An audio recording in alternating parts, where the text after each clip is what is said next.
@GiroCR para que nos siga y además esté también ahí interactuando con nosotros. Vamos a darle el pase, pero de una forma muy especial, Pati. Ajá. Hay una mujer que sus ojos y su sonrisa combinan como la brisa. Ella es mi compañera Melissa. Meli, hola. Nada más que ¿Qué hacer. son esos saludos de ustedes matutinos de inicio de semana? Lindísimos, compañeros. te digo. Muchas gracias. Y a usted, amigo televidente, bienvenido, deseándole lo mejor también en este inicio de semana.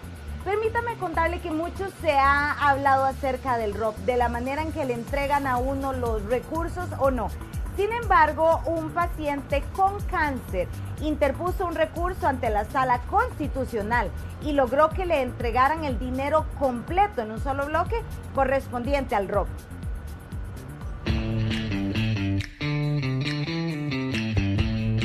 Un paciente con cáncer le ganó el pulso a una operadora de pensiones, la cual se negaba a pagarle de manera completa el régimen obligatorio de pensiones conocido como ROP.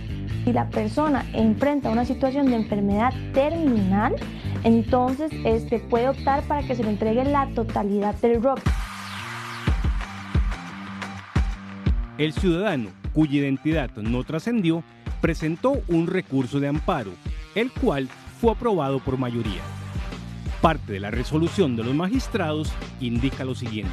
Se ordena que dentro del plazo máximo de 8 días, contando a partir de la notificación de esta sentencia, se entregue al tutelado la totalidad de los dineros del régimen obligatorio de pensiones complementarias que le correspondan conforme a derecho. Este no es el primer caso de este tipo, donde un aspecto de salud es considerado como prioritario.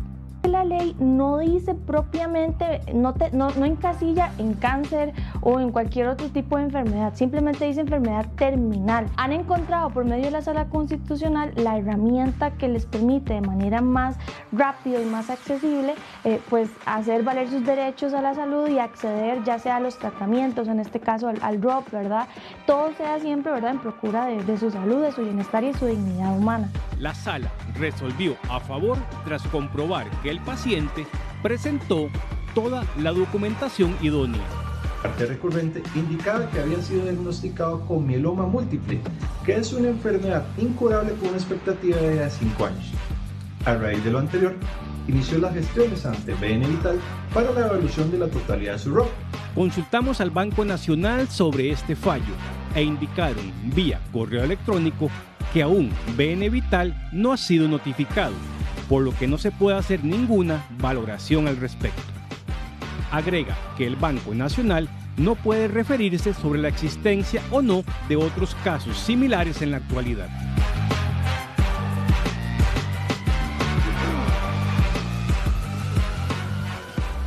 Aquí lo importante es que usted siempre tiene el recurso y puede acudir a la Sala Constitucional en caso de que considere que su caso lo amerite.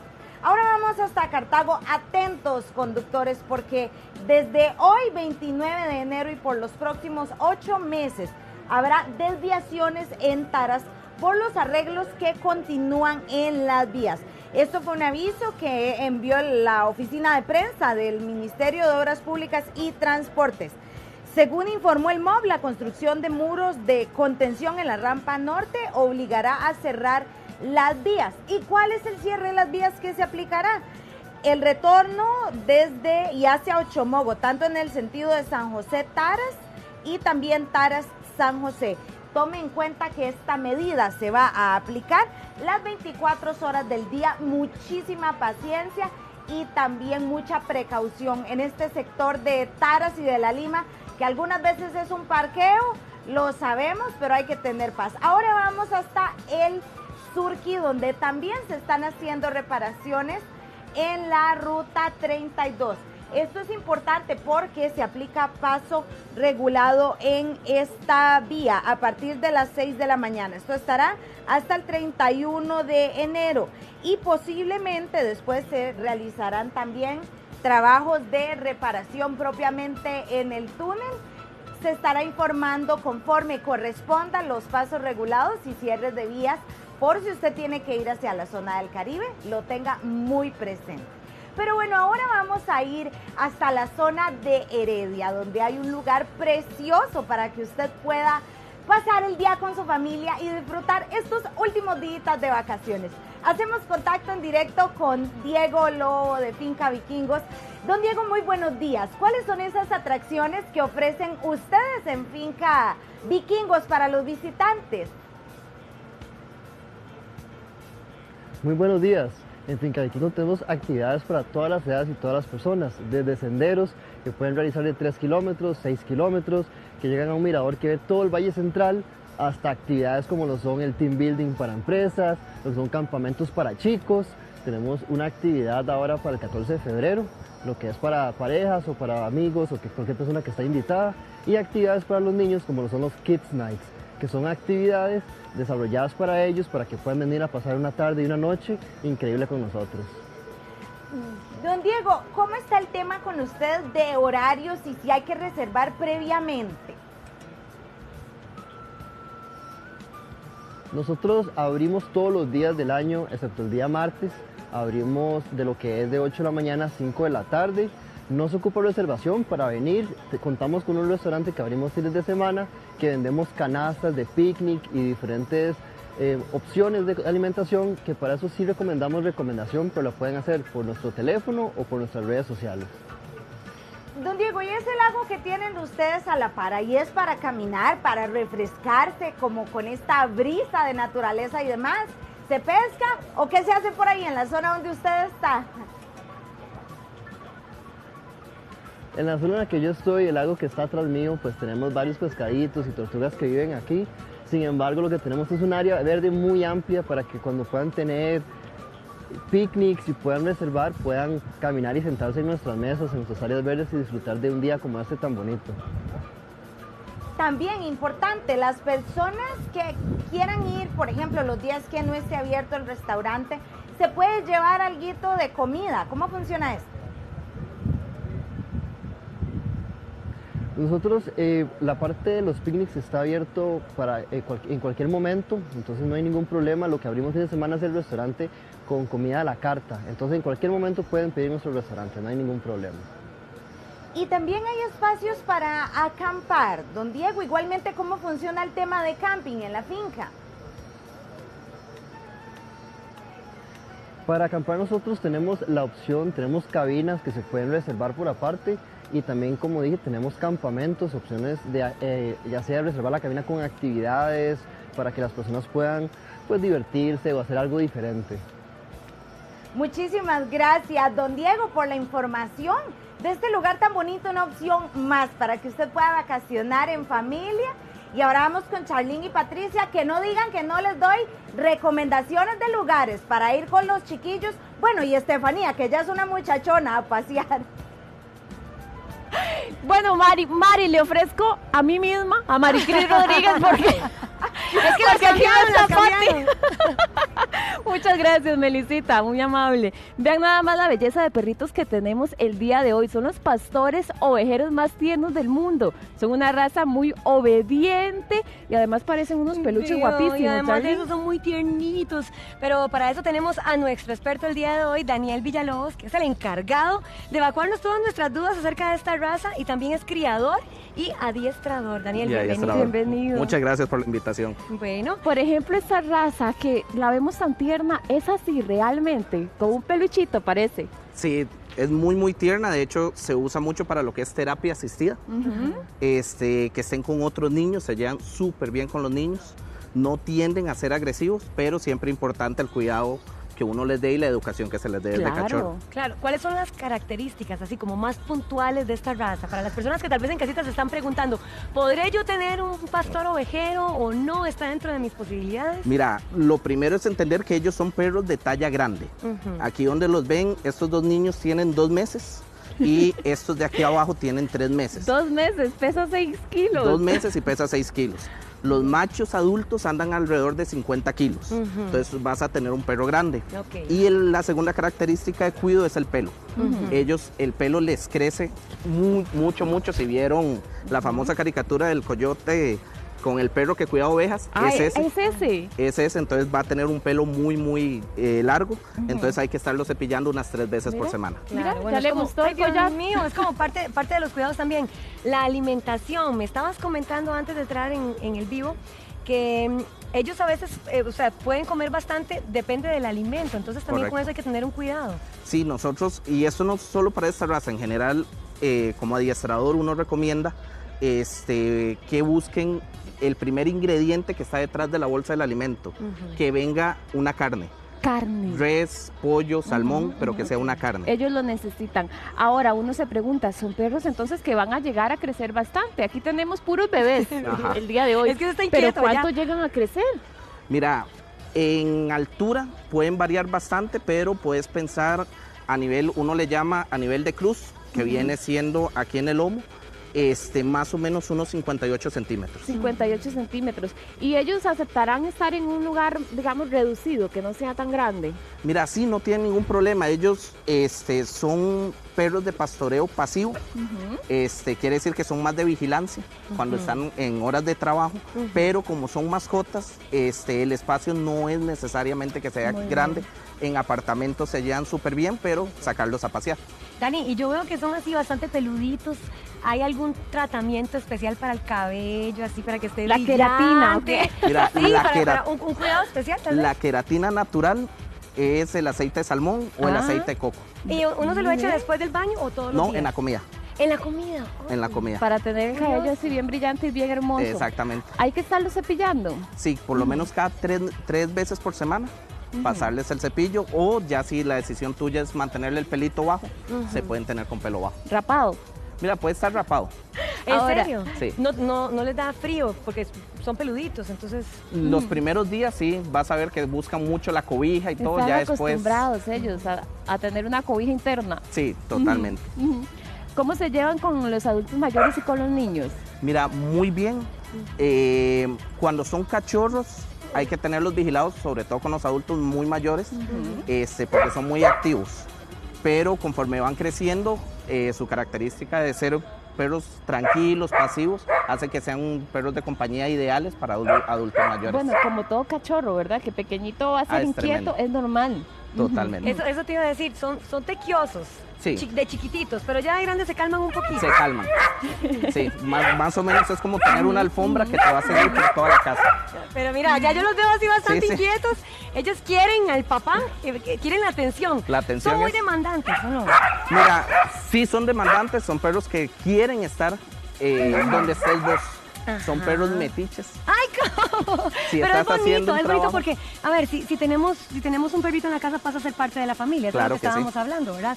Entonces también es importante saber que van a demandar de nuestro tiempo, del espacio, y que pues van a ser uno más. Claro que sí, y algo que tiene un consejo que se le da mucho a las personas que van a tener sus perros por primera vez es incorporarlos a las rutinas del día a día de la casa. ¿Cómo es eso? En el momento que el perrito llega a la casa, tenés que poner un horario de alimentación que hay que respetar, horarios de sacarlos a pasear y momentos ya de tranquilidad y de dormir para ellos. Y de paz. Y de paz, eso hace que la vida de la familia cambie, su rutina cambie, pero mira, la inyección de dopamina que genera tener un perrito en la casa de felicidad lo vale. No, definitivamente que sí.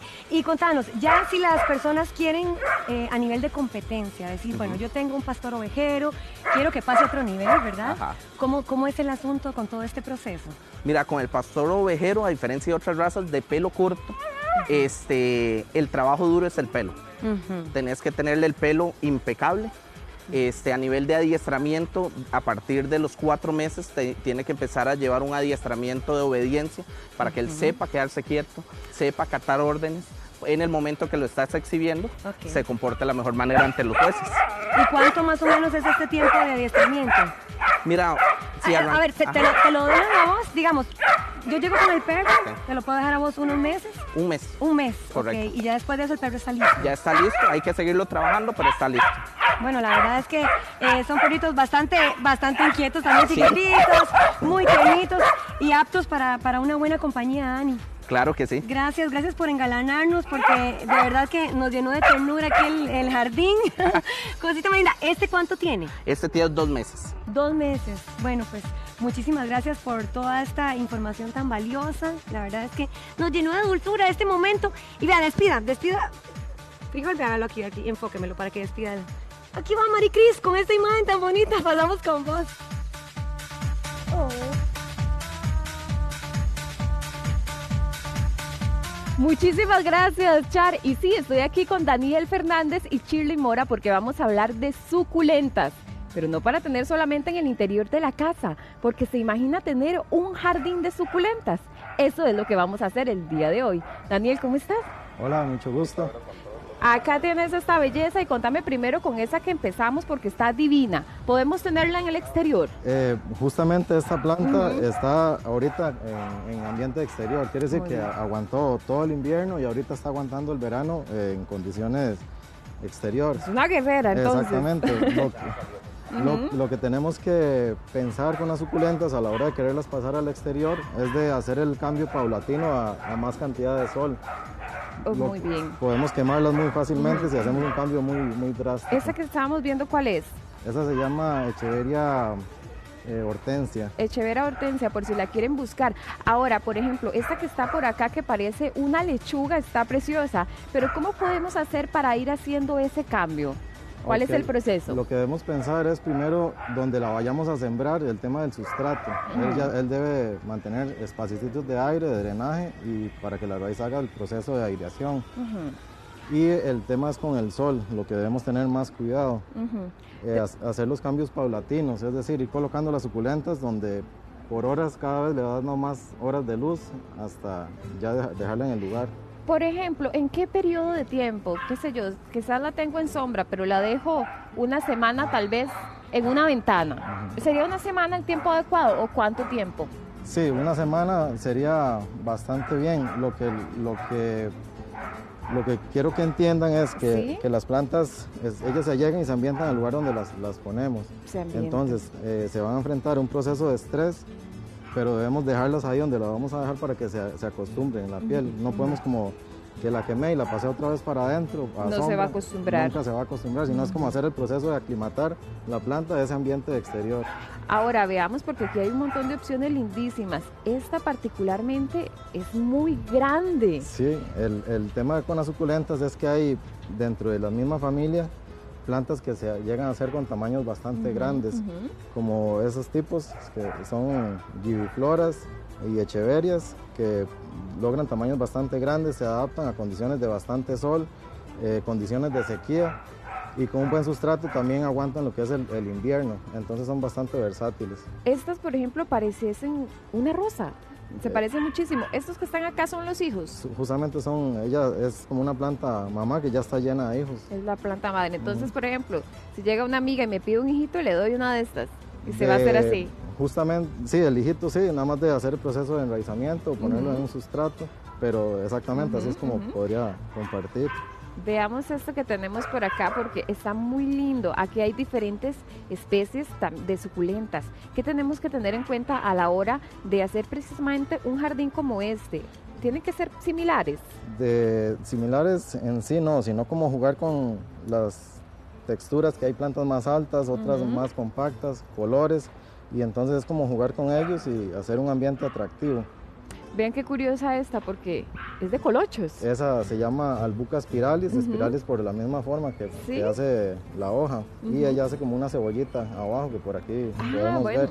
Acá está precisamente la cebollita que trae. Ahora, esta planta es difícil de conseguir, son de esas exóticas. Sí, es bastante escasa y ella sí le gusta bastante la humedad y el sol, entonces es bastante versátil para el clima. Ella le gusta el sol. Sí. Yo hubiese pensado que esos colochos iban a tostar en el sol. ¿Le gusta? Sí, sí, le gusta. ¿Ven? Qué particular. Entonces, esta sería una de adaptación fácil. Sí, al sol. Ella se hace, la cebollita cada vez va agarrando más tamaño conforme va siendo más adulta.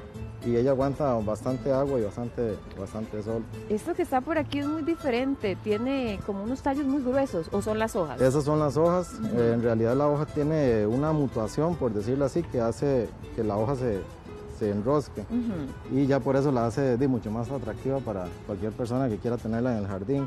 por ejemplo, esta podríamos tenerla afuera también, si le hacemos esa adaptación. Si hacemos la adaptación con el buen sustrato, pues, perfectamente, hasta agarra mejor color. Hasta se pone más bonita y todo. Sí, Ellas sí. naturalmente están expuestas al sol, digamos, en su ambiente normal. Nosotros, estas grandotas, todas estas están aclimatadas ya a lo que es exterior y las tenemos afuera. Estas otras más pequeñas están en proceso de producción en invernadero. Muy bien. Estas que están por aquí parecen una trompeta. Esa justamente se llama Blue Trumpet, le llaman. Y justamente es muy buscada por el tema de la hoja, que es muy difícil de ver hojas así con esa forma. Daniel, muchísimas gracias. Estamos muy bellas. Muchísimas gracias. Vamos a pasarnos acá con Shirley Mora porque ella también tiene unas suculentas, pero de gran tamaño. Bienvenida. Gracias. Están grandísimas. Sí. Veamos esta que está por acá. Por ejemplo, Shirley. Ella sigue creciendo todavía. ¿Sigue? O sea, ella puede llegar a unos 45 centímetros. Bastante. Sí. Ahora, sí, si nosotros en la casa decimos, me gustó esta, ¿cómo se llama para buscarla? Esa, bueno, se llama una Echeveria Peach. Bueno, es de las mismas que estábamos viendo anteriormente, pero en otro color. Exactamente, de hecho, de esas hay otra que se parece un poquito, la tenemos por aquí, que llega a ser gigante, o sea, llega a medir hasta 1 metro y con floración hacia arriba 1 metro también de altura, que es esta de acá. Shirley, vieras que me ha pasado y creo que también algunas personas en la casa, que las hojas que están en la parte de abajo de las suculentas, de pronto como que se empiezan a poner malas. ¿Por qué pasa eso y cómo se soluciona? Ok, eso es crecimiento natural de la planta. Las hojitas de abajo van a ir muriendo para que las hojitas de arriba sigan, digamos, el ciclo, ¿verdad? Eso es parte del proceso de crecimiento. Ya las hojitas nuevas que van saliendo van a salir más grandes y con más coloración, ¿verdad? Que las que están abajo. Esta que tenemos por acá parece como un árbol, pero es una suculenta. Es una suculenta, correcto. Vean qué diferente que es. ¿Cómo se llama? Esa, bueno, ese es un tipo de sedum. Ahí lo que podemos ver, digamos, es que en la hojita, ¿verdad? Que es cada, por decir palito, ella tiene una acumulación grande de agua, ¿verdad? Entonces, eso es casi que lo que diferencia a las suculentas. Entonces, aunque uno la vea con una forma un poco diferente, si tiene la hojita gruesa es casi que una de las características. Exacto. Ahora, ¿cómo hacemos nosotros? Porque queremos hacer un jardín en el exterior, Chile. ¿Todas estas se pueden adaptar a esas condiciones de clima? Correcto, se pueden adaptar. De las que tenemos por acá, todas pueden estar a sol directo. Nada más es importante, poquito riego y donde las vamos a sembrar, que sea un sustrato bastante drenable. ¿Esta qué especie es? Este es un jade de hoja pequeña. Correcto. ¿Por qué? O sea, ¿esta parte le quitó las hojas o ella es así? Ella, se le pueden quitar las hojas como para irle dando más forma, ¿verdad? Para darle también espacio a los hijitos que vienen ahí abajo. Porque, bueno, dependiendo, ¿verdad? Ya eso es como gusto de cada persona. Por ejemplo, este de hoja grande, ese vemos que desde abajo, ¿verdad? Lo hemos dejado ya con la hojita y pues ahí que vaya creciendo, y se ve ¿verdad? preciosa, Shirley. Muchísimas gracias. Bueno, con mucho gusto. Y también muchas gracias a Daniel por traernos las suculentas el día de hoy. Están bellísimas.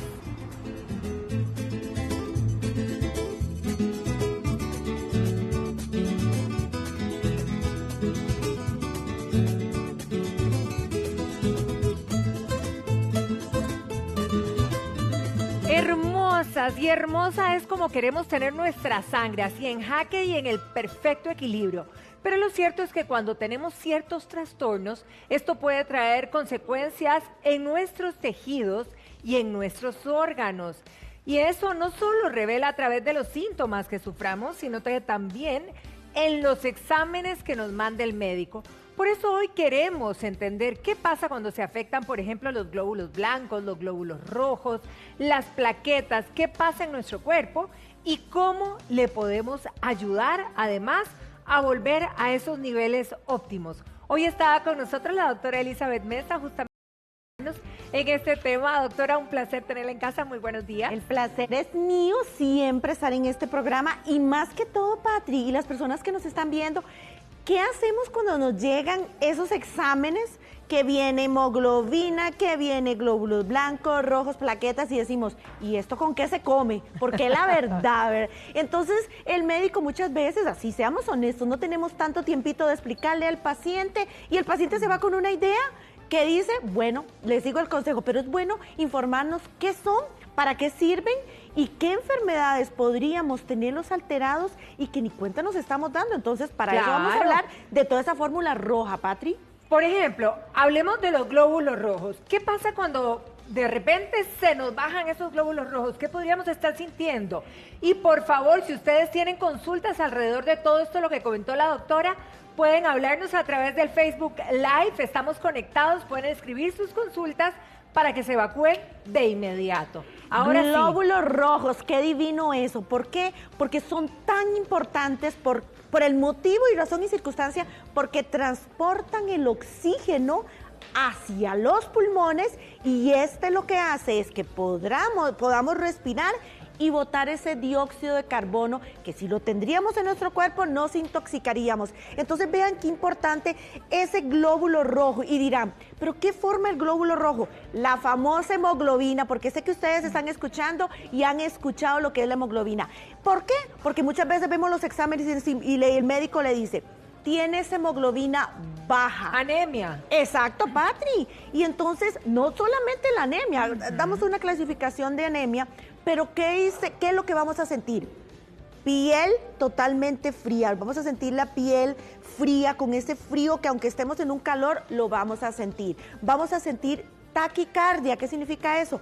Palpitaciones, dolor en el pecho, nos vamos a sentir cansados porque nuestro cuerpo necesita el oxígeno para mantenernos vivos, para poder estar en movimiento. ¿Qué podemos también tener? La lengua adormecida. Vean ustedes que tiene que ver la lengua con la hemoglobina.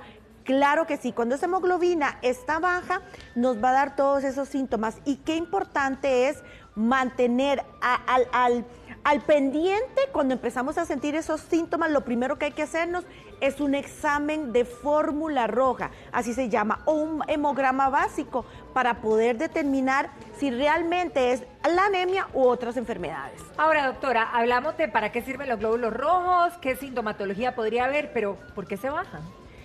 Qué importante eso. La alimentación es muy importante a la etapa de nosotros, a la etapa del adulto mayor y por supuesto en los niños. La fuente alimenticia es prácticamente la base fundamental de poder tener esos valores óptimos en el cuerpo. Por supuesto que hay enfermedades que logran por sí mismos bajarlas, como por ejemplo el cáncer. Personas con inmunosupresión, personas con lupus, personas con el HIV, personas con tipos de anemias, por sí mismo desarrollan esa enfermedad por un agente causal, el cáncer por un agente causal inclusive hasta mutaciones o alteraciones genéticas van a generar este tipo de cáncer y por supuesto la hemoglobina va a bajar. Entonces, ¿qué es lo que vamos a sentir? Aparte de todos esos síntomas que les mencioné anteriormente, vamos a tener los síntomas propios de la enfermedad. Entonces imagínense que es bastante tedioso. La alimentación balanceada, por favor, hagamos también ejercicios. No fumemos, no tomemos en exceso, porque aunque ustedes no lo crean, el exceso de alcohol también va a provocar alteraciones en esos parámetros o en esos componentes de fórmula roja o del hemograma. Ve qué curioso, porque nos escribe doña Isa y nos habla de su pequeño de 5 años que ya arrojaron sus exámenes, que tienen los glóbulos rojos bajos.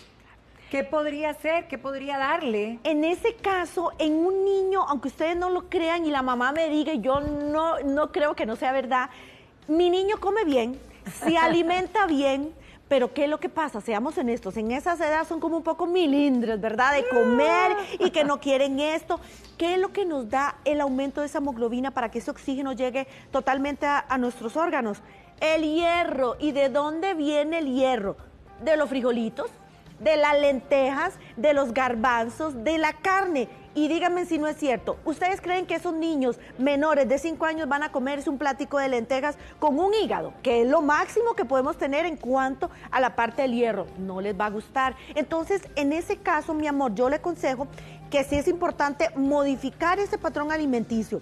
Vamos a darle más fuente de hierro y también cuando la hemoglobina está baja o los glóbulos rojos bajos, vamos a tener que darle hierro. Es importante el hierro junto con la vitamina C. Muchas veces solamente el médico le mandamos al paciente, tome cuántas gotitas de hierro o tome lo que es el hierro con el ácido fólico. La vitamina C es el transporte para que ese hierro se meta bastante bien dentro de nuestras células. Y acordémonos que esos glóbulos rojos se forman en la médula ósea del hueso. Entonces dirían, ¿cómo en el hueso? Claro, es muy importante. También hay que fortalecer ese hueso para que esa médula ósea esté totalmente apta.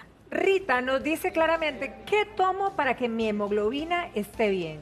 Primero, dependiendo de la edad, Rita, si está como nosotras, de jovencita, el hierro y ácido fólico. El ácido fólico es un complemento indispensable o necesario del hierro. Entonces vamos a tomar los dos y como les dije, la vitamina C, no se les olvide la vitamina C, porque es lo que va a hacer, es el transporte para que ese hierro se meta totalmente en nuestros órganos y tengamos nada de esos síntomas y no tengamos enfermedades. Doctora, Pris también nos escribe y nos dice que ella fue diagnosticada de talasemia y tiene la consulta y la duda de que si esto se cura.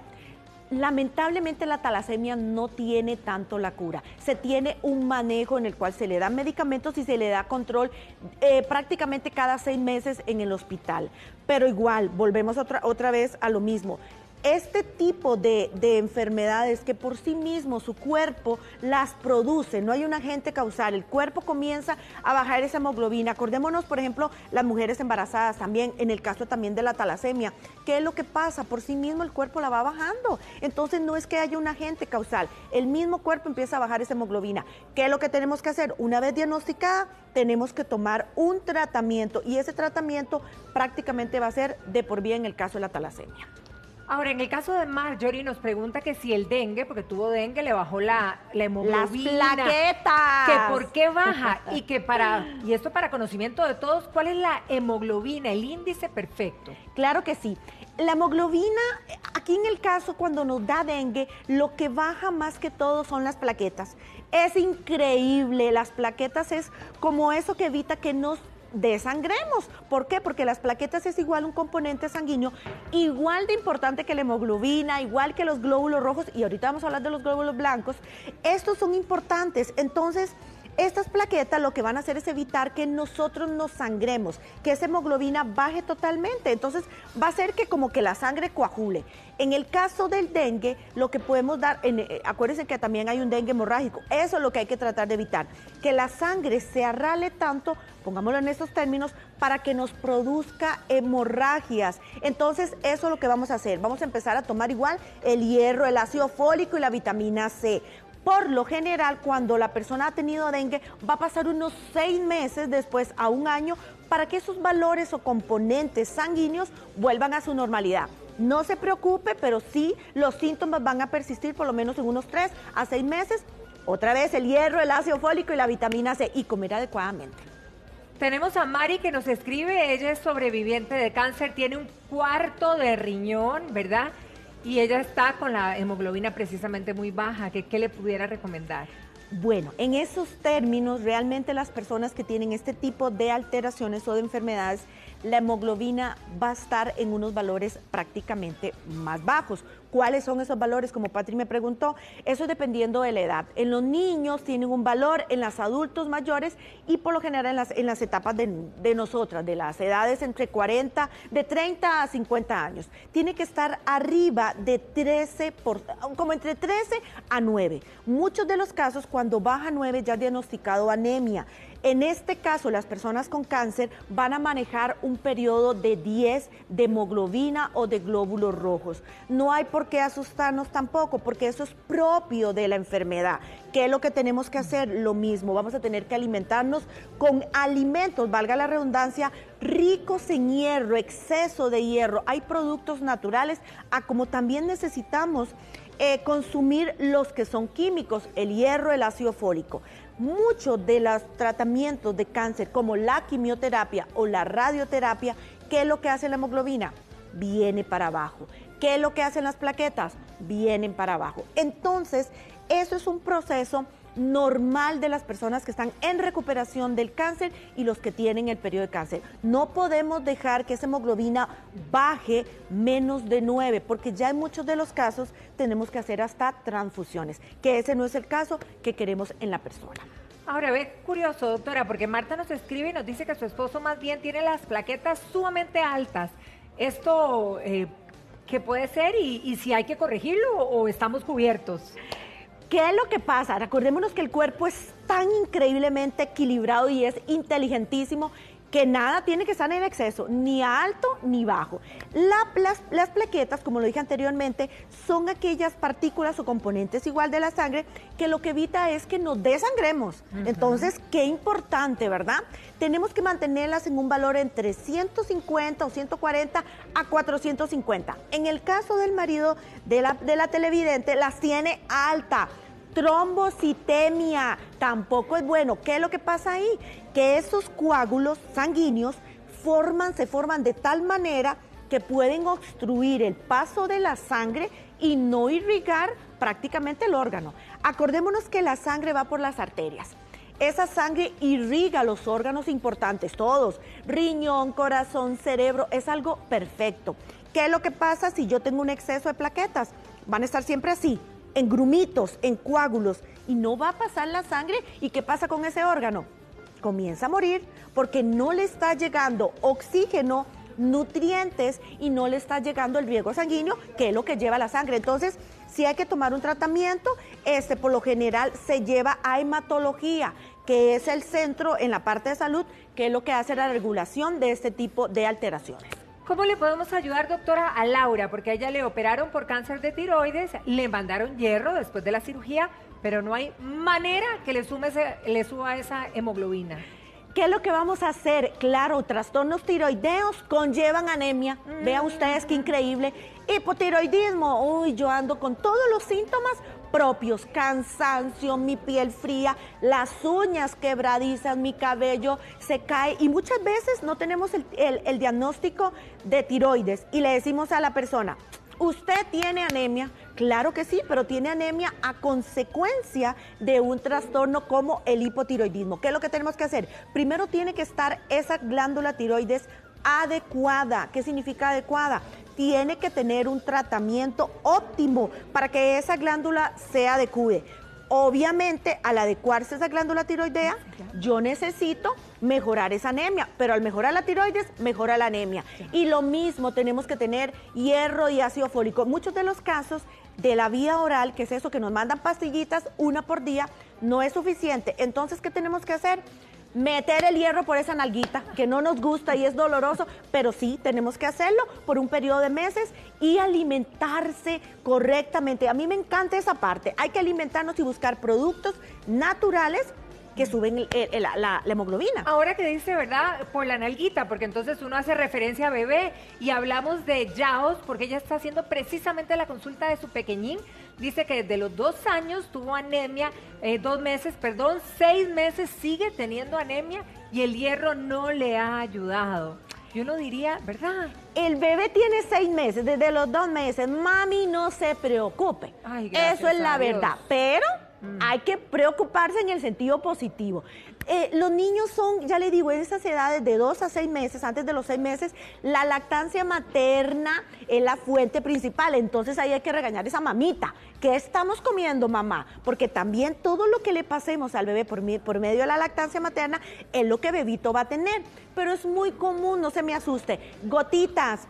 En el bebé de menos del año hay que darle una gotita. De hecho, tenemos que darle al niño hasta el año lo que es el hierro. No podemos darle ácido fólico porque el niño eso no lo va a tolerar bien, pero sí le vamos a dar el hierro en gotitas. Y si ya está comiendo, vamos a darle, mamá, la carnita en pedacitos y licuadita, pero sí hay que darle una fuente alimenticia.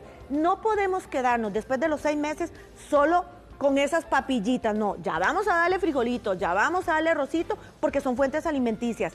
La anemia en niños menores de 1 año tiene que ver con la comida. Vamos a quitarle menos, si ya estamos con chuponcito o leche, quitémosle un poquitito eso y démosle más fuente alimenticia. El hierro y después me le da gotitas, no el jugo de naranja entero, sino unas gotitas, 2 o 3 gotitas después del hierro al bebé. En el caso de Daily, nos habla de su abuelita y nos dice que ella tiene leucemia y también las plaquetas bajas. ¿Qué podríamos recomendarle? Patri, las personas que nos ven, eso es tan común en los adultos mayores. La leucemia ya es un tipo de, podríamos decirlo, es un tipo de cáncer, que en muchos de los casos no tiene que ver tanto por la parte alimenticia, vamos a ver más que todo por la edad.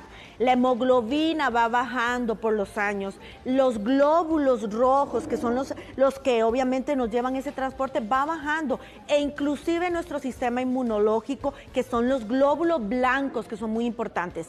Eso es muy característico con la edad. Cuando ya es diagnosticado con leucemia, ya si el área de hematología o de la persona de estos hospitales geriátricos, sí deben de estar constantemente vigilando porque ellos son más sensibles a dar síntomas cuando tienen la leucemia.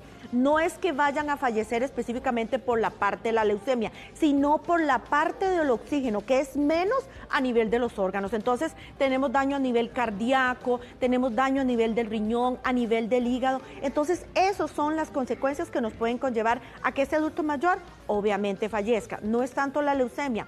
¿Qué es lo que tenemos que dar de tratamiento? En muchos de los casos, hasta transfusiones. Doctora Mesa, se generaron muchísimas preguntas, así que la quiero comprometer para que por favor pueda introducirse por ahí, ¿verdad?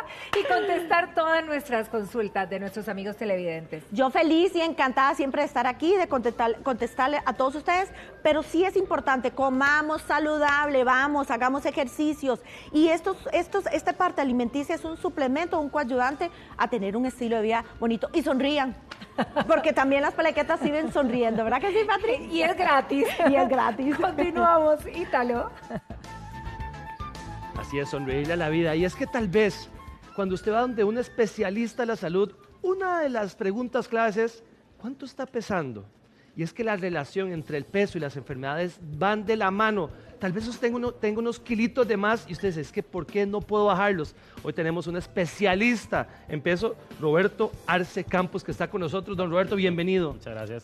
Ahora, ¿en qué medida? Entre más peso, más enfermedades y además más presión en las articulaciones. Claro. Esto se da a todo nivel y es algo que hay que tenerlo muy en cuenta porque muchas veces es un tema muy sensible, a la gente le incomoda que se hable de este tema, pero afecta a la salud, no es algo estético, ¿verdad? A nivel articular, que me está preguntando específicamente, podemos hacer una analogía con una bisagra. Cuando se instala una puerta, uno coloca bisagras diseñadas para soportar el peso de esa puerta. Si por alguna razón alguien empieza a subirse en esa puerta o empieza a agregarle algún tipo de peso extra, bueno, esa bisagra va a fallar y se va a romper. Lo mismo sucede con las articulaciones como tal, ¿verdad? Se pueden afectar de manera muy importante. Don Roberto, entre más de esto que tengamos, perdón que me le meta en la toma, más peso vamos a soportar y más dolor. O sea, vamos a vivir con dolor y hay que empezar por aquí, hombre. Ese es el tema. De hecho, eso representa, parece mucho, pero eso representa 2.2 kilogramos, no es tanto. Perdón lo que le diga, esto que está en pantalla son apenas 2.2 kilogramos de grasa. Correcto, 2.2 kilogramos de grasa. Vea la cantidad, a ver si me abre la tomita volumen para que vea, vea nada más. Sí, exacto. Es mucho y de afectación, pues muy importante, afecta la calidad de vida de todas las personas, en el día a día específicamente. ¿En qué medida el sobrepeso desgasta los músculos también, todos nuestros huesos? Claro. Los músculos y los huesos son como la estructura de un edificio, por decirlo así. Está diseñado para soportar cierto peso. Si se empieza a agregar y agregar y agregar, pues va a fallar y se va a generar desgaste específicamente. También se va a asociar tema como una disminución en la densidad de esos huesos, que eso es muy importante para soportar el día a día. Entonces, esas articulaciones que normalmente están cubiertas por cartílago, se van a empezar a desgastar, van a empezar a perder ese cartílago como tal, y va a darse un roce casi que hueso contra hueso, que eso genera mucho dolor. Es lo que se conoce como osteoartritis, osteoartrosis específicamente, y eso es una de las consultas más frecuentes en el ámbito médico. Todos tenemos algún familiar que le duelen las rodillas, que le traquean, los tobillos, la columna, y eso va muy de la mano de un mal control de peso como tal. El cuerpo es una máquina perfecta, pero tampoco hay que llevarle a los extremos.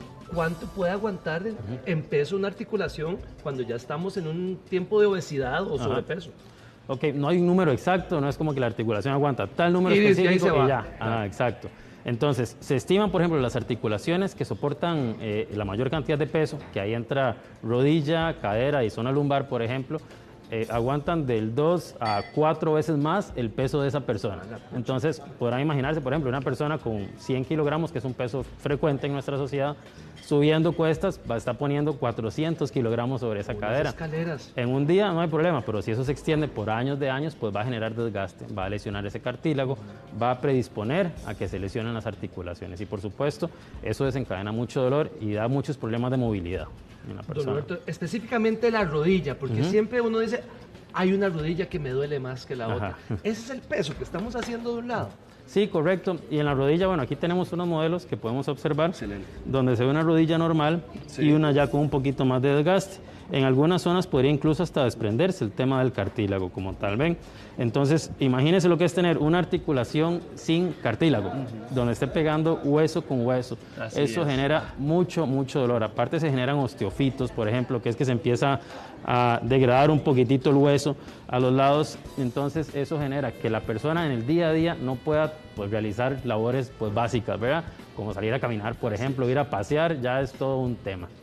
Tenemos a doña Cinia en nuestro Facebook Live. Ella tiene sobrepeso y también sufre de la tiroides. Ella siente como un dolor como dentro de los huesos, como una zozobra que dice, bueno, qué raro que me duele esto. ¿Qué será, doctor? Ok, ahí lo inicial sería hacer una exploración física. A ver, mencionó tiroides, Sí, asumo señor. que es hipotiroidismo. Es interesante hacer ese pequeño paréntesis porque muchas veces se asocia el tema de hipotiroidismo con obesidad porque va muy de la mano. Ahora, ¿qué le recomendaría a la señora? Lo principal sería ser evaluada principalmente, a ver si realmente hay un tema de desgaste a nivel articular o si hay algún otro tipo de condición que le esté afectando. Por ejemplo, poniendo otro tema aparte, diabetes tipo 2, que es algo que hay mucho riesgo cuando hay obesidad. Entonces, una persona con diabetes tipo 2 puede generar neuropatía, que eso afecta los diferentes miembros, manos o pies. Entonces genera adormecimientos, genera dolores muy importantes. Por eso es que no hay que encasillar a la persona, porque muchas veces por algún tipo de propaganda o algo dice, ay, mira, si ese soy yo, voy a ir a comprar tal cosa, pero no se ha examinado. Lo primero es examinar, porque nada hace contratar una cosa si lo que tiene es otra. Entonces es muy importante abordar a ese paciente integralmente. Ahora, también tengo que preguntar que qué pasa con las rodillas con el sobrepeso, porque mucha gente se está quejando de eso. Sí, pues continúa con desgaste, se va desgastando hasta que llega un punto donde la persona pues no puede caminar o se le dificulta casi que levantarse. Ahí ya lo que sucede es que se requiere algún tipo de procedimiento quirúrgico. Y ahí muchas veces me llegan pacientes referidos por ortopedia, donde me dicen, mira, tengo una cirugía de rodilla en tantos meses, me están pidiendo una reducción de, qué sé yo, 20, 30%. Y ahí siempre me dicen, ¿pero por qué? Suena como a que le incomode al ortopedista. No, es muy simple. El ortopedista necesita hacer un acto quirúrgico que sea lo más efectivo posible. Y si esa articulación está rodeada por mucha grasa, va a ser muy difícil, no muy difícil, va a ser más difícil para el ortopedista realizar ese procedimiento. Ese es el primer punto. Qué interesante lo que hablábamos fuera de cámaras, porque tantas personas que dicen, es que viera que yo casi no como, y me subo y estoy ganando peso, pero ¿de dónde? Entonces, ¿cuál es el primer paso cuando uno va a un especialista y le dice, necesito bajar el peso?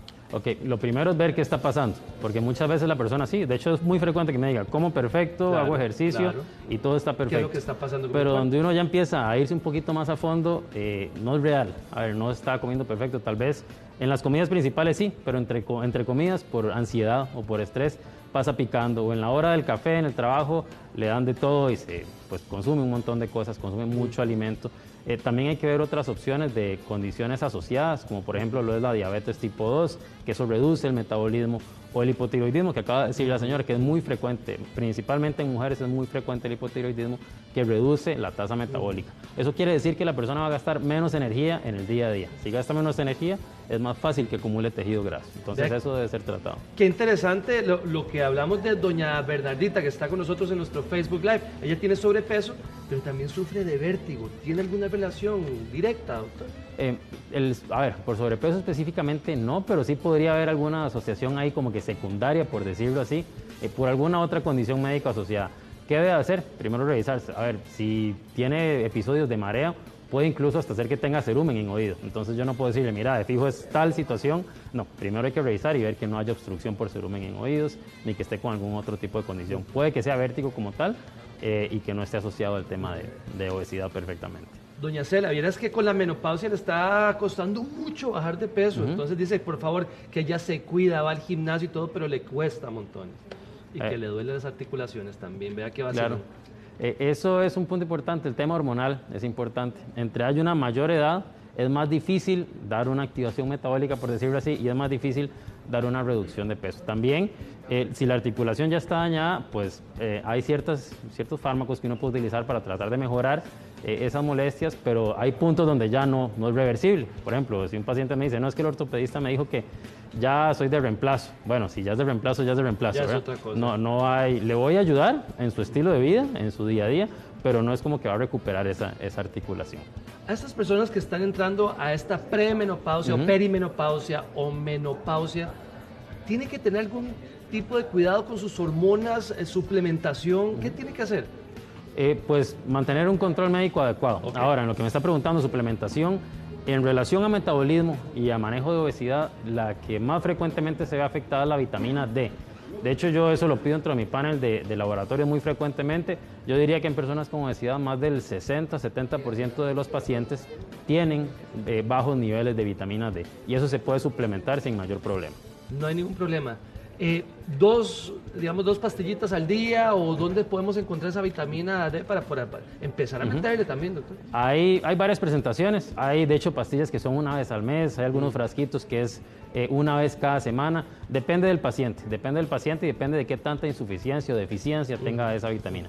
Hay que evaluarlo inicialmente, solicitar laboratorios, cuando uno ya tiene el valor como tal, puede decir al paciente, mira, sí, necesitas tantos miles de unidades por semana, o por día, o por mes, y ahí uno va suplementando, repite el examen unos 3 meses después para ver cómo va, para buscar aumentar ese nivel de vitamina D, que también se asocia a lo que es densidad de los huesos, que es importantísimo. Ahí estamos. Don Roberto, muchísimas gracias, le agradezco mucho.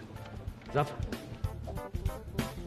Estamos en una época donde todos los problemas respiratorios van en aumento y prueba de ello también es el aumento de casos en coronavirus que se ha visto en diferentes incapacidades. Hoy está con nosotros la doctora Alicia Castro, especialista en terapia respiratoria y rehabilitación cardiopulmonar. Doctora, muy buenos días y tal vez usted nos puede contar cuáles son esos virus respiratorios que nos afectan a todos, que son más comunes en nuestro país.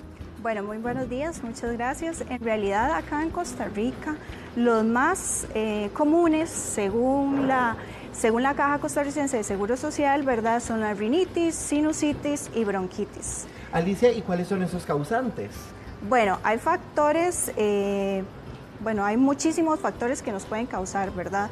Entre esos están el ambiente, ¿verdad? La humedad, también están los factores, los podemos dividir como en dos, que son modificables y no modificables, ¿ok?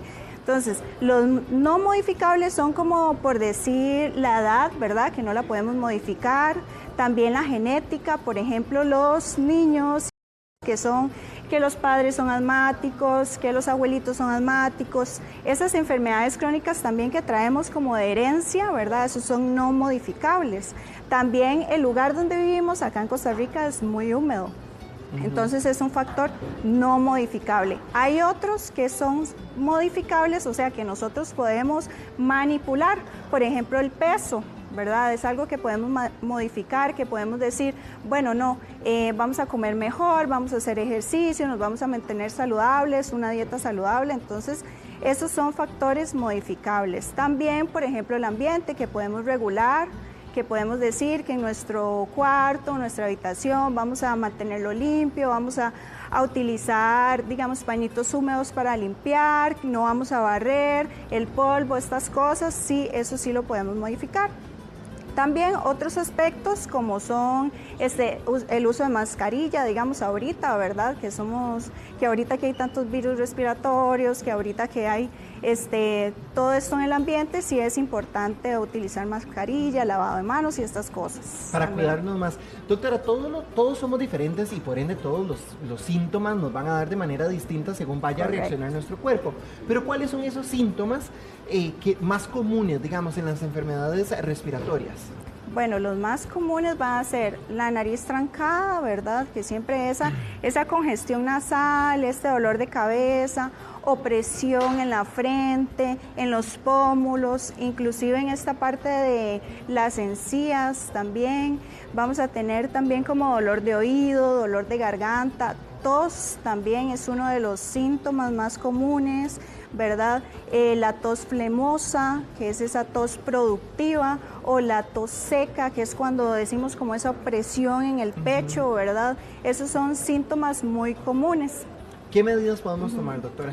Bueno, en las medidas, primeramente, ¿verdad?, es controlar esos factores de riesgo que tenemos, los que antes hablamos, el ambiente, ¿verdad?, el peso, hacer ejercicio, mantenernos también con un adecuado control médico, eso es súper importante. La tecnología también podría ser nuestro aliado, y usted aquí trae estos aparatos que nos podrían ayudar. ¿Cómo los utilizo? ¿En qué nos van a beneficiar?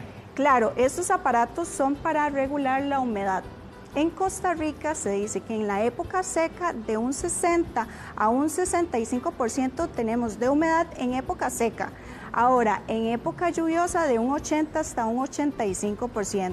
Por eso es importante mantener nuestra habitación o nuestro lugar de trabajo, ¿verdad? Nuestra oficina, en estos lugares con una adecuada humedad, ¿verdad? Porque además la humedad alta, ¿verdad? Nos va a crear moho, nos va a crear un ambiente perfecto para que virus y bacterias se proliferen. Entonces, por eso es importante. Deshumificador, ¿en dónde lo pongo entonces para que realmente me vaya a funcionar? En la habitación, en el closet. Nos damos cuenta que a veces en nuestra ropa, en nuestros zapatos se ve el exceso de humedad. Huele a húmedo. Huele realmente. Entonces sí, eso es importante poder decir que lo podemos pasar del closet a la habitación, a la sala, por diferentes lugares de nuestra habitación o inclusive, como le decía, en nuestro trabajo, ¿verdad? Porque aunque estemos tal vez no en un lugar muy lluvioso o que tal vez hayan árboles alrededor o inclusive un río cerca, ¿verdad? Entonces sí es importante para mantener la humedad que necesitamos. Ok, yo tengo el aparato, ¿verdad? Lo único que tengo que hacer es encenderlo. Correcto. Lo pongo en el máximo, ¿verdad? Y yo tengo que estar verificando, doctora, que esto se vaya a llenar de agua. Correcto, eso se va a llenar de agua. Es importante recalcar esto de aquí. Que ese es un tanque antibacteriano, antimicrobiano. ¿Lo puedo abrir, por ejemplo? Claro. Eso, muy bien. Y aquí tiene que salir el agua dentro de esto.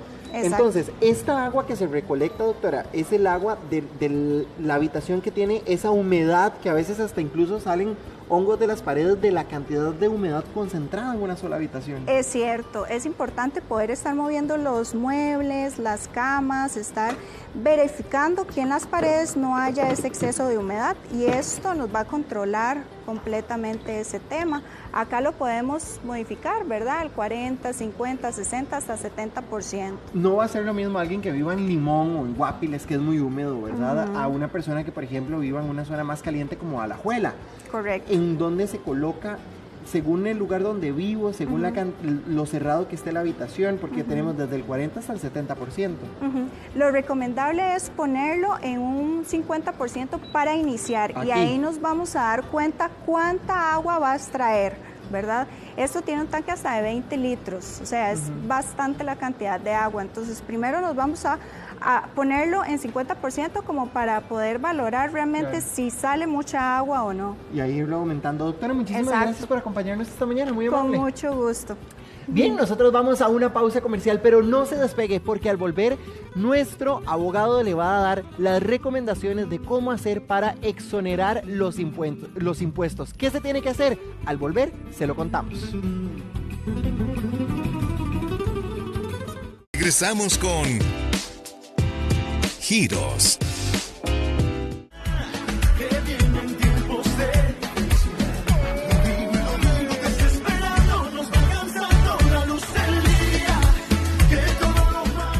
Muchísimas gracias por continuar con nosotros y ahora sí, estamos en enero y hay que pagar tributos y las municipalidades están esperando para nosotros, ¿verdad? Con todos los impuestos. Lo cierto es que se prevén algunas exoneraciones que nosotros podíamos aplicar en ciertos casos. Nos podrían dispensar de ciertos tributos, pero bueno, vamos a conocer más de este tema y estar totalmente preparados de la mano del licenciado Eric Solano. Eric, un placer tenerte en casa. Muy buenos días. Buenos días, Patricia. Muchas gracias por la invitación. No, gracias a vos por estar aquí. ¿Cuáles son los impuestos a las municipalidades, digamos, que tenemos que pagar ya hoy en enero? Bueno, hay que tomar en cuenta que hay una ley, que es la Ley del Impuesto sobre Bienes Inmuebles, que es la que establece el deber que tenemos los propietarios de pagar este tributo, este impuesto, pero también las municipalidades con los tributos municipales establece, digamos, el pago de los servicios, todo lo que corresponde al alumbrado público, al mantenimiento del ornato de los parques y a la recolección de basura, ¿verdad? Entonces, por estos servicios también las municipalidades hacen el cobro de estos tributos. Vamos a invitar, licenciado, a todas las personas que nos están viendo, porque yo sé que van a haber muchas consultas con respecto a este tema, porque, bueno, además uno quiere, ¿verdad?, aprovechar la platita de la mejor manera y si podemos hacer ciertas exoneraciones. Ahora, claro. ¿Cómo se define el monto que debemos de pagar por una propiedad? El monto es a partir de un avalúo. Nosotros como propietarios o poseedores de algún terreno, de algún inmueble, tenemos que estar cada 5 años, porque es lo que establece la ley, indicando cuál es el avalúo que se hace de la propiedad del terreno, ¿verdad? Entonces, también esto va a depender mucho de la ubicación que tenga, porque hay gente que dice, bueno, es que es mucho más caro o es más la cantidad de impuestos y el monto que tengo que pagar en la gran área metropolitana que digamos en zonas rurales o alejadas de la capital. Y esto obedece precisamente también a un tema de no solo el valor del metro cuadrado del terreno, sino también de la construcción de la edificación que tenga, ¿verdad? Entonces esto también hay que sumarlo, porque no solo es la tierra, como decimos popularmente, sino también la edificación o la construcción que hay, que tiene también un valor, ¿verdad? Ahora que hablas de la construcción y de lo que hagamos, ¿qué pasa si nosotros queremos hacer alguna remodelación o algún cambiecillo ahí en la casa? ¿Esto va a aumentar los impuestos? No necesariamente. Primero hay que tomar en consideración que si se va a hacer alguna remodelación, alguna reforma o alguna ampliación, pues habría que fijarse cuál es el alcance de estas obras para ver si se requiere un permiso por parte de la municipalidad, ¿verdad? Una licencia de construcción. Lo que establece la ley del impuesto sobre bienes inmuebles es que si el valor aumenta en más de un 20%, entonces sí hay que hacerle un ajuste, ¿verdad? Pero si el valor es inferior al 20%, no necesariamente, digamos, hay que actualizar ese monto. Ahora, ¿qué pasa si por ahí que yo decido hacer un cambiecillo ahí dentro de la casa, pero no lo reporto a la MUNI? Bueno, eventualmente el cambiecillo no tanto es de cuántos metros cuadrados, sino también en el costo o el valor, ¿verdad? Porque no es lo mismo decir, bueno, voy a ampliar un poquito y cambiar el jardín para aumentar un poquito la terraza, que el cambiecillo sea, voy a poner exactamente un tercer piso. Entonces, al final de cuentas es importante porque dependiendo del tipo de obra, lo mejor es revisar, sobre todo que las municipalidades desde luego tienen página web. Entonces revisar en la página web o acercarse a la municipalidad a consultar si lo que pretendemos hacer, porque también es un proyecto, va a requerir un permiso, porque también cuando se requiere el permiso hay que pagar por el permiso, ¿verdad? Entonces hay que tomar todo eso en consideración para incluirlo en el presupuesto. Ahora, licenciado, usted lo mencionó, pero me gustaría que nos confirme, ¿verdad? ¿Cada cuánto hay que ir a actualizar los datos de la propiedad? Y si esto no lo hacemos, ¿qué pasa? Si hay alguna multa, ¿nos avisan, no nos avisan? La ley establece la obligatoriedad que tiene el propietario de cada 5 años presentar un avalúo, digamos, de manera voluntaria. Si no se hace porque se nos olvida, porque no tomábamos en cuenta que ya estaban por cumplirse los 5 años, etcétera, etcétera, las municipalidades sí llevan un control y un registro. Entonces ellos también, de manera unilateral, digamos, de oficio, como se llama, hacen ese avalúo y ellos obviamente lo van a ajustar hacia arriba. Eso es un tema lógico porque va adquiriendo más valor el terreno. Entonces, después van a notificar al propietario y decirle, dado que usted no cumplió con el deber de actualizar porque se habían cumplido los 5 años, aquí estamos presentando nuestro avalúo y este es el monto que a partir de ahora va a tener que pagar, ¿verdad? Porque el avalúo es sobre la propiedad.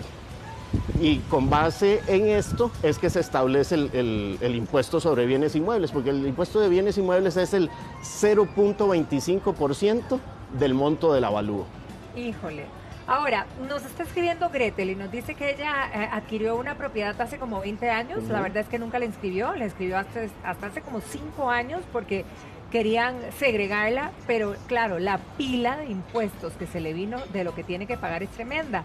Pero además ha tenido algunos inconvenientes en el hecho del arreglo de pago, porque pareciera que se le puso cuesta arriba. Cuesta arriba, sí. Uno, digamos, si son varios periodos que se están debiendo, la mejor recomendación es acercarse a la municipalidad respectiva a buscar una forma de arreglo de pago, ¿verdad? Porque en esto hay que tomar en cuenta que es una deuda que se tiene con la municipalidad, en donde no solo se están adeudando el capital, sino que la ley también establece el tema de los intereses moratorios, ¿verdad? Entonces va sumando capital más intereses, y esto año con año.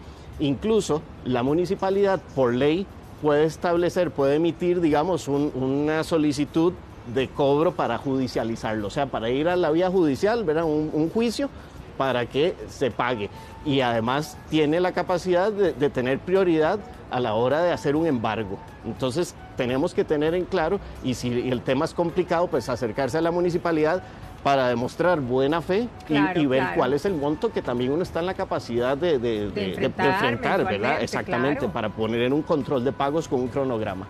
Ahora, licenciado, nos escribe José y nos dice que él compró una propiedad, ¿verdad? Lo hizo, por supuesto, con un préstamo de banco. La propiedad está en un fideicomiso y su duda es cuál es su responsabilidad mientras que la casa sea propiedad del fideicomiso con respecto a sus obligaciones tributarias en la municipalidad. Claro, digamos, habría que analizar el contrato de fideicomiso que tiene, porque efectivamente el propietario ante el registro es el fideicomiso como tal, ¿no? El fiduciario, pero entonces hay que analizar si en ese contrato el que queda obligado, que así sería lo lógico inicialmente, a estar pagando los impuestos es él, aunque no sea el propietario registral, porque después entonces el fiduciario de ese fideicomiso puede decir, bueno, vía contrato usted tenía que estar pagando, usted no pagó, y entonces hay un incumplimiento de contrato de fideicomiso. Bien. Ahora, entremos al tema de exoneraciones y aprovechemos la pregunta de don Luis Fernando, que nos dice que él es pensionado y que unos tíos de él fallecieron, entonces me imagino que él está asumiendo unas propiedades y que cómo procede a hacer esas exoneraciones. Vamos a ver, la ley, en materia tributaria prevalece la ley, ¿verdad? No la voluntad de los funcionarios que estén en la municipalidad. Entonces, claro, en este caso en particular, lo que existe, digamos, es una posibilidad, o hay dos vías para poder hablar, digamos, de excepciones. La primera es que las personas jurídicas, como cualquier persona, aquí como Patricia o como yo, propietarias de un inmueble, ¿verdad? Que no sea con una persona jurídica, una sociedad anónima o sociedad de responsabilidad limitada, si es el único, si solo tienen un bien inscrito ante el registro, pueden solicitar a la respectiva municipalidad que le apliquen lo que establece la ley. ¿Y esto qué es? Que aquel que solo tenga un inmueble puede solicitar esa reducción en el monto del impuesto sobre bienes inmuebles hasta por un monto que hoy equivale a 20.800.000 colones. O sea que si la propiedad, el avalúo dice que la propiedad vale 20.800.000 colones o menos, no hay que pagar. Cualquier monto por encima de los 20.800.000 colones, se paga la diferencia del impuesto, ¿verdad? Entonces, si la propiedad vale, el avalúo son 50 millones, lo que va a tener que pagar el impuesto no es sobre 50 millones, sino sobre 30, porque es la diferencia de los 30 y los 20 millones, ¿verdad? El exceso.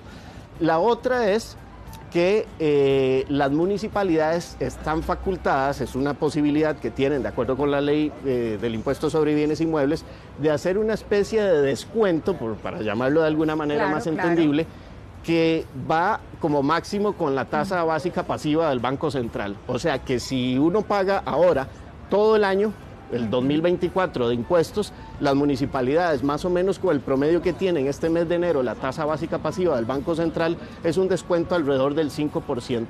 ¿verdad? Hasta ahora tenemos un descuento por pagar anual, tenemos un descuento si tenemos una sola vivienda. ¿Qué pasa con la edad? ¿Hay alguna exoneración, algún descuento? No hay ninguna exoneración, que la ley haya establecido como tal para adultos mayores, no existe. La ley de sobre bienes inmuebles no lo establece como tal. ¿Qué otro tipo de exoneración o básicamente son estas que estamos mencionando?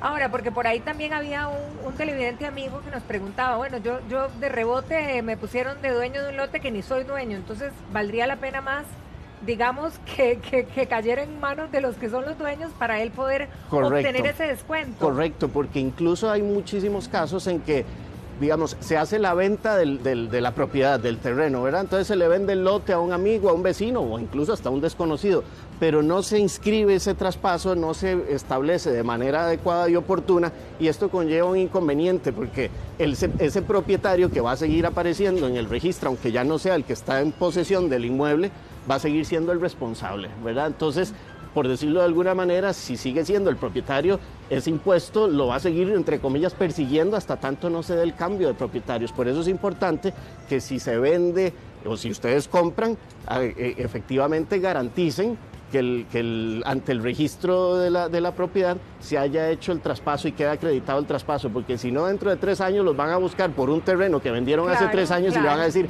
mire, está moroso con la municipalidad, este es el monto que debe. Dios guarde. Ahora tenemos otro televidente amigo que también nos está preguntando, ¿verdad? Y ella es Laura, es una mujer que nos dice que pidieron un préstamo un permiso de 80 millones de colones para la construcción, pero la verdad es que se quedaron sin dinero, no pudieron terminar la construcción, pero ahora cuando tiene que tributar sobre los 80 millones.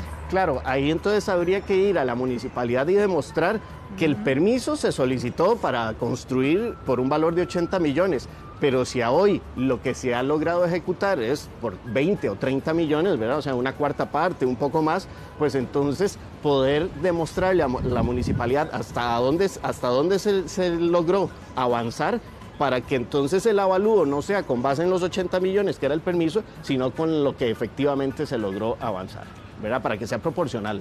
Ahora, los impuestos municipales, ¿verdad? Se pagan cada 3 meses, licenciado. Sí, las municipalidades tienen la posibilidad de decir, bueno, se paga una vez al año, ¿verdad? Claro, con es ese más, descuento. Exactamente, por el descuento. Lo puede establecer también cuatrimestral o trimestral o hasta semestral. Al final de cuentas, no son pagos que se hacen por anticipado, sino por plazo vencido. Exactamente. Ahora, ¿qué pasa si el plazo se venció, no puede pagar? ¿Qué pasa con las moras en esos pagos? ¿Verdad? O con la gente que está o sea, obviamente lo importante es que, digamos, este primer trimestre tenemos chance hasta el 31 de marzo para poder pagar este primer trimestre. Correcto. Si ya es 1 de abril, pues ya la municipalidad está en el deber de cobrar, ¿verdad?, un interés por el trimestre vencido.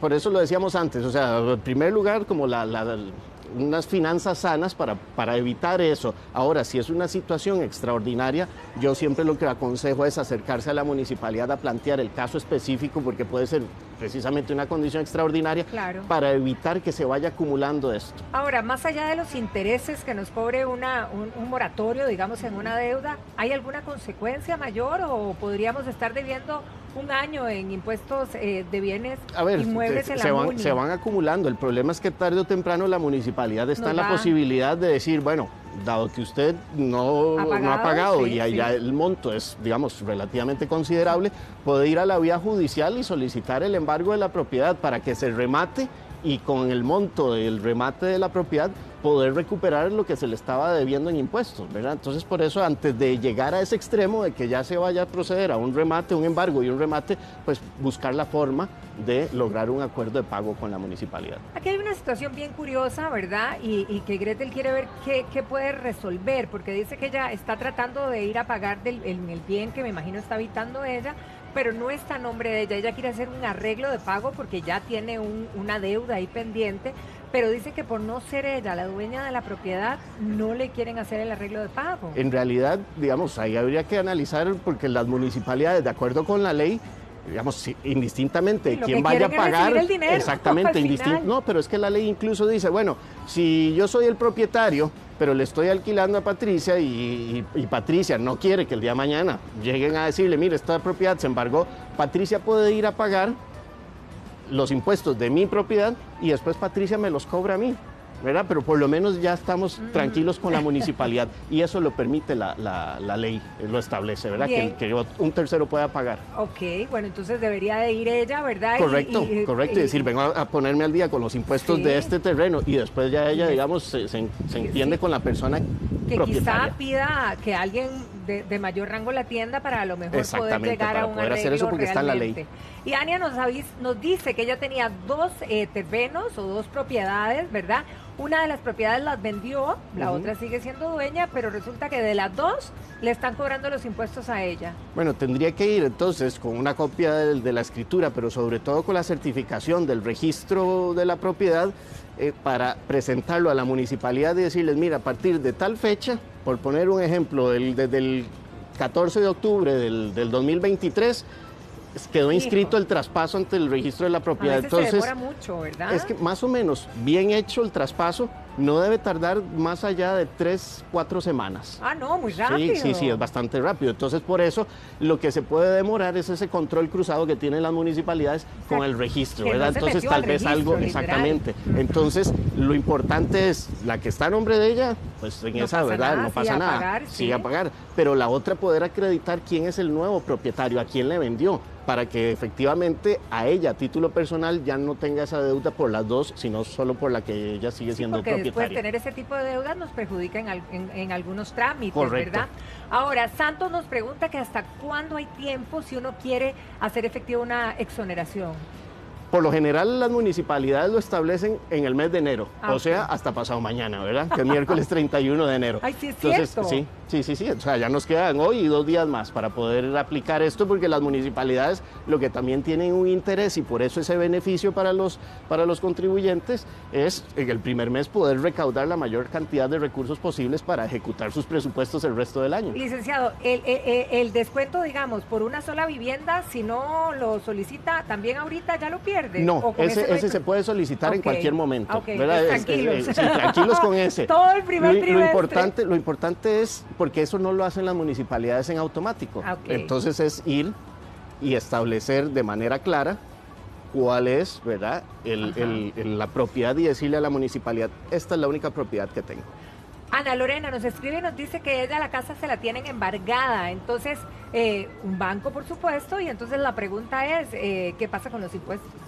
¿Siempre hay que pagarlos? Siempre hay que seguir pagándolos, porque el hecho de que la propiedad esté embargada no conlleva o no significa que al final de cuentas no sea la propietaria. O sea, hay un embargo, y el embargo lo que consiste es que se congela, por decirlo de alguna manera, la propiedad, pero sigue siendo la propietaria hasta que no se haga un remate, ¿verdad? O no se elimine el embargo, ella igual va a seguir siendo la propietaria. Ahora, Lister nos está escribiendo y nos dice que los dueños, él está en una propiedad, pero los dueños están fuera del país, ¿verdad? Esta propiedad es de adultos mayores. ¿Y cuál es la consulta, don Lister? ¿Qué pasa con la que está, digamos, con los impuestos en este caso? Porque ellos están afuera, ella está ahí en la casa, pero no es la dueña de la propiedad. Igual lo que decíamos el caso anterior, ¿sí? O sea, ella puede ir como un tercero y decir, voy a pagar los impuestos de esta propiedad para dejarla al día, digamos, si están dentro de las posibilidades económicas, y después a los propietarios decirles, miren, ya yo pagué, devuélvame a mí o págueme a mí el monto que ya yo pagué, ¿verdad? Porque es que existe, digamos, ese riesgo que aunque no sea la propietaria, pero si está habitando ahí, y el día de mañana le pueden decir, esta propiedad está embargada o va para remate y tiene que desalojar, ¿verdad? Por cierto, ya casi son las elecciones municipales, ¿verdad? Y esto es muy importante porque las municipalidades y todo lo que rige ahí impacta en cada uno de nosotros. Correcto. ¿Por qué la importancia verdaderamente de todos acercarnos a votar para después no decir, ay, qué cólera me da? Hay que hacer un llamado, ¿no? Y es importante que el próximo domingo 4 de febrero, pues todos asistamos a las urnas a emitir nuestro voto. Tenemos el beneficio y la posibilidad, ¿no?, de en esta democracia poder ir a votar. El próximo domingo se eligen en los 84 cantones, porque ya ahora tenemos 2 cantones más que no existían hace 4 años en las elecciones, el cantón de Monteverde y el cantón de Puerto Jiménez, ¿verdad? Entonces, las elecciones municipales, se van a elegir los puestos de alcaldías, vicealcaldías, los regidores, propietarios y suplentes de los consejos municipales, también los síndicos, ¿verdad?, de los consejos de distrito, y en el país que tenemos 7 consejos municipales de distrito, que también se van a elegir los intendentes y viceintendencias y demás cargos. O sea, es un llamado a votar, porque al final de cuentas, y es mucho de lo que hemos estado hablando esta mañana acá, de la importancia, porque las municipalidades es el gobierno local y es el gobierno más cercano a nosotros, ¿verdad? Entonces, cuando decíamos, bueno, es que ¿cuál es la trascendencia? Si la carretera o la calle es municipal, es responsabilidad de las municipalidades. Algunas municipalidades tienen a su cargo el servicio de alcantarillado y agua potable. Cierto. Otras municipalidades obviamente van a tener los diferentes comités, el Comité Cantonal de Deportes y Recreación, etcétera, etcétera. Entonces, al final de cuentas, muchísimo más, bueno, sin olvidar el tema de recolección de basura y reciclaje. Entonces, en el día a día, la municipalidad es la administración más cercana a nosotros y muchas veces no se visualiza, y lamentablemente en las últimas veces que hemos sido llamados a las urnas para elecciones municipales, el abstencionismo anda en un promedio del 70%, pero después vemos que se quejan de que es que no recogen la basura, de que entonces... El llamado, obviamente, porque hay una gran cantidad de partidos, no solo son los partidos nacionales tradicionales, sino también hay partidos cantonales o distritales, pues analizar en esta semana para reflexionar y ver cuál es el partido que mejor se ajusta a mis ideas o a mis filosofías, ¿verdad? O a mis gustos, pero sí tomar en consideración que son unas elecciones sumamente importantes porque es el gobierno local que vamos a tener en nuestros respectivos cantones en los próximos 4 años. Licenciado, Caroline nos dice que su mamá exonera el pago de su propiedad y lo ha venido haciendo por varios años, pero ahora mandó a averiguar y le dijeron que está debiendo, que tiene ahí una deuda. O sea, y se está preguntando qué pasó, porque yo estoy exonerada de ese pago.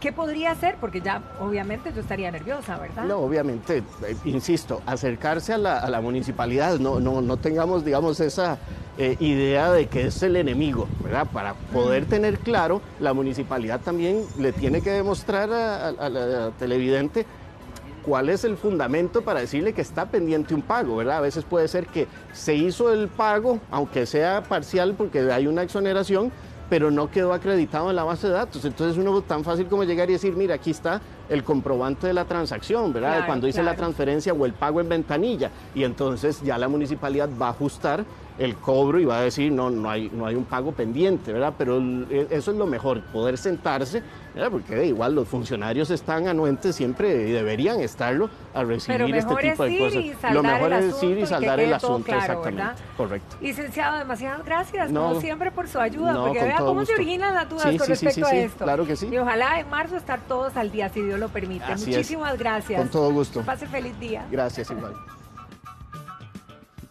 Bueno, incluye en tu rutina diaria protección diaria para todos los mosquitos que pueden transmitir dengue, zika y chikungunya a través de su picadura. Tecnología que es resistente al sudor y no deja sensación grasosa. Off.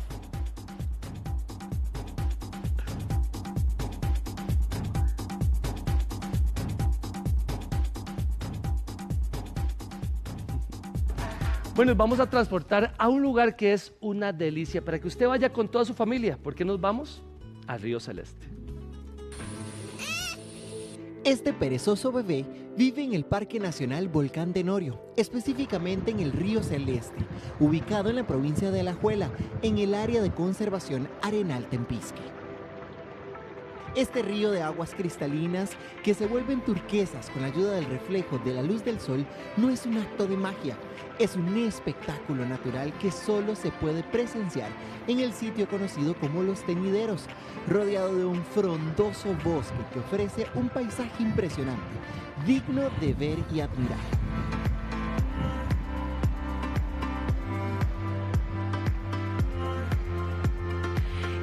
El río Celeste debe su color a la unión de dos ríos, el río Buenavista y el río Quebrada Agria. Esta combinación perfecta nos brinda esta maravilla natural. Muy cerca del parque está Río Celeste Hideaway, donde se pueden ver un montón de animales. El más emblemático de la zona, sin duda alguna, es el tapir o danta, visto por algunos afortunados.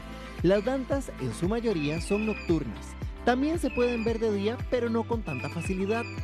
Hay opciones en este lugar de caminatas nocturnas para poder ir a buscar este impresionante e interesante animal.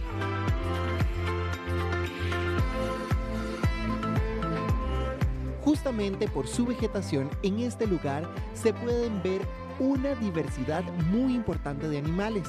Usted podría toparse muy de cerca algunos, como los monos, perezosos, saínos, tolomucos, guatusas o mariposas morfo volando en este bosque muy húmedo tropical. Costa Rica tiene un sinfín de lugares bellísimos y uno de esos, sin lugar a duda, es Río Celeste, donde además de los paisajes preciosos naturales, hay animales lindísimos en su hábitat natural. Esto es Costa Rica. Ojalá tengan la oportunidad de visitar Río Celeste porque es lindísimo poder ir a caminar a los teñideros y, por qué no, toparse algún animal de esos maravillosos en su hábitat natural. Ahora les quiero contar una excelente noticia porque del 25 de enero al 4 de febrero llegan los días Office Depot. Vos podés encontrar descuentos del 70% en mochilas y 50% en artículos escolares seleccionados. Office Depot siempre te sorprende.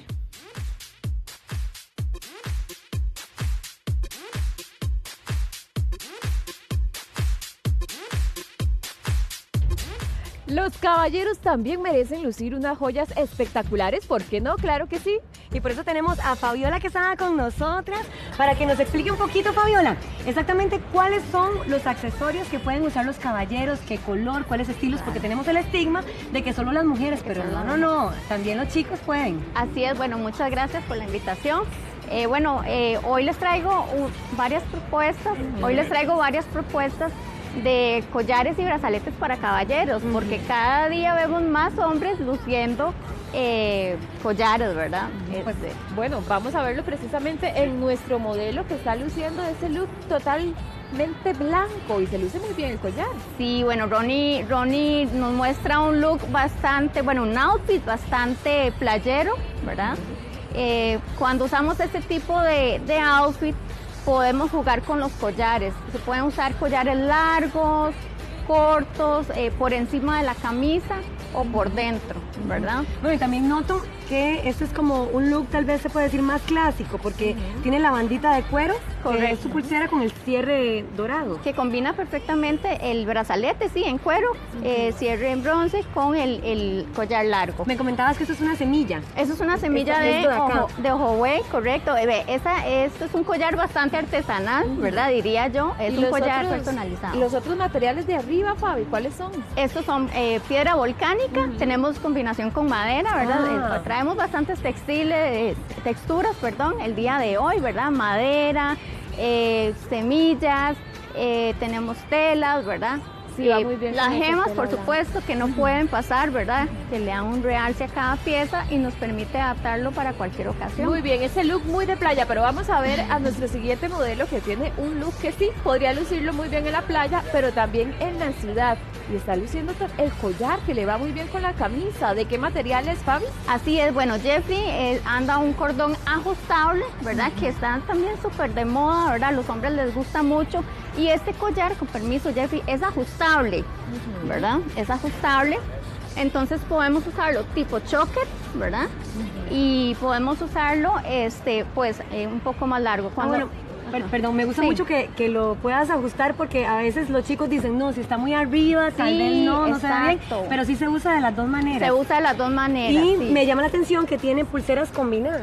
Pulseras combinadas, estas son piedras de aventurina, tenemos ágatas, tenemos, estos son hematitas y también combinada con el cuero que se ve súper chida, ¿verdad? Súper lindo. De hecho, hasta tiene esa pulsera que es como tejidita, a la par de la de las perlas. ¿Qué material es esa otra? Esto es un cuero. Ese es cuero, bueno, como es cuero, como las pulseras nosotras, mira. Precisamente, Charlene y yo, esas son como las pulseras que se hace uno con las amigas en el cole. De mejores amigas, también sí.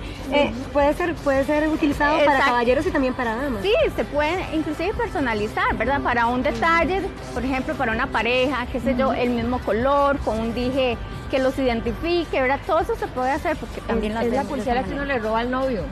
También. Bueno, otras que podríamos robarle también son estos que están por acá. Vean qué lindos estos colores. Y esta de blanco llama bastante la atención. ¿De qué material es esta? Eso tenemos una variedad de gemas. Ahí tenemos piedra luna, tenemos ópalo, tenemos hematita y tenemos jaspes. Ya me vienen las uñas sin pintar, Dios mío, María aquí como agarrando todo así cuidadosamente. Fabi, y me llama la atención que esta es como un color más clarito. Sí. Tal vez pensamos que para caballeros siempre sean los mismos tonos, verde, café, negro, ¿verdad? Sí. Pero esta la vemos así como bastante clara. Sí, eso, depende de cada estilo, ¿verdad? Cada persona tiene su estilo personal, ¿verdad? Y según la ocasión, ¿verdad? Pues fijarnos muy bien en el código de vestimenta, qué colores podemos llevar y según nuestro atuendo, ¿verdad? Siempre vemos a los hombres con pulseras, tal vez si se atreven, cafés o negras, pero vean esa en rojo. ¿Cuál material es este? Este material, son piedra roja natural que pertenece a los jades, ojo de tigre, las que son cafecitas, aspeaditas, y tenemos una ágata en el centro también. Este collar. Este es el favorito de Mari. Bueno, vamos a ver. Veámoslo precisamente, ahí lo estoy haciendo, ¿chat? Perlas para los hombres. Perlas, porque están súper en tendencia las perlas para los hombres. Este es un collar pues bastante varonil, muy elegante, que perfectamente podría servir para una ocasión formal o semiformal. Para un macho men. Así es. Como muy macho, ¿verdad? como muy cemental, diríamos. Exacto. y las pelotitas, las piedritas rojas son coral, ¿verdad? El coral es una gema orgánica. Yo veo ¿verdad? este collar que está por acá con esas diferentes piedras que trae y se ve como pesado. ¿Lo es?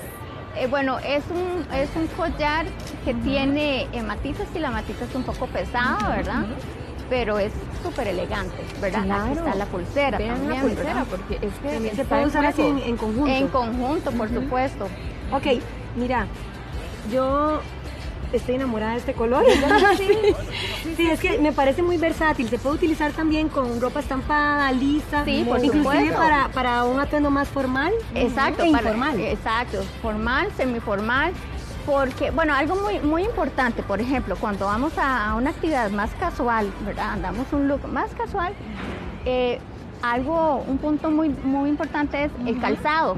Si el calzado es casual, te vamos a llevar un collar corto.